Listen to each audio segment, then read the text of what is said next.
नफरत नहीं, बल्कि पहली मुलाकात में दोस्त बनेंगी वाणी और मायरा। स्कूल में एक दूसरे की दोस्ती की मिसाल कायम करेंगी ये दोनों।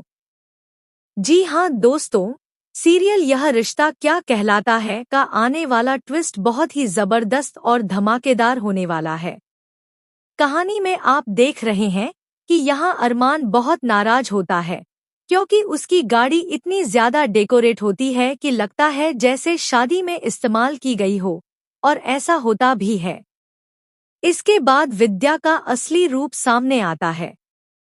जी हाँ, विद्या ही वह शख्स है जिसने अरमान और अभीरा के बीच की गलतफहमी को इतना बढ़ने दिया।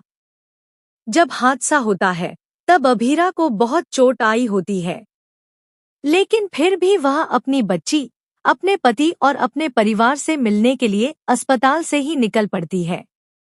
जैसे ही वह अंदर जाने की कोशिश करती है, विद्या उसे रोक देती है और कहती है कि अब हमें तुम्हारी जरूरत नहीं है। यह देखो कस्टडी पेपर्स, अरमान ने तुमसे तुम्हारी बेटी छीन ली है और मायरा की कस्टडी उसे चाहिए। इसके बाद अभीरा जिद करती है कि वह एक बार अपने पति और बच्चे से मिले, लेकिन विद्या मिलने नहीं देती।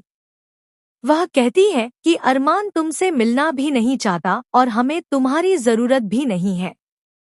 इतनी सारी चोटें देखने के बाद भी विद्या अभीरा से कहती है कि तुमने तो मिलने की कोशिश भी नहीं की। 2 हफ्ते हो गए और तुमने कॉल करना भी जरूरी नहीं समझा। जबकि बेचारी अभीरा बेहोश थी और 2 हफ्तों तक उसे होश नहीं था। होश में आते ही वह कॉल करके बताती है कि वह अस्पताल में है। सच में विद्या ने हद पार कर दी है। विद्या एक ऐसा किरदार है जो कभी सुधर नहीं सकता। वह समय के साथ कभी अभीरा के पक्ष में दिखती है और कभी उसके खिलाफ। इस पूरे ड्रामे के दौरान काजल यह सब सुन लेती है और अपनी आंखों से देखती है कि विद्या ने कितनी गिर चुकी हरकत की है।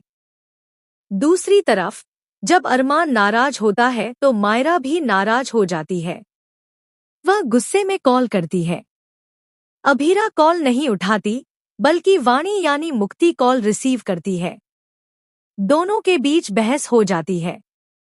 एक तरफ वाणी अपनी मां अभीरा का बचाव करती है और दूसरी तरफ मान शब्द सुनते ही मायरा का गुस्सा चरम पर पहुंच जाता है। वह मां कहकर बहुत गुस्सा करने लगती है और अरमान उसे शांत कराता है। आखिरकार वह दिन आ जाता है जब ये लोग हॉस्टल जाने वाले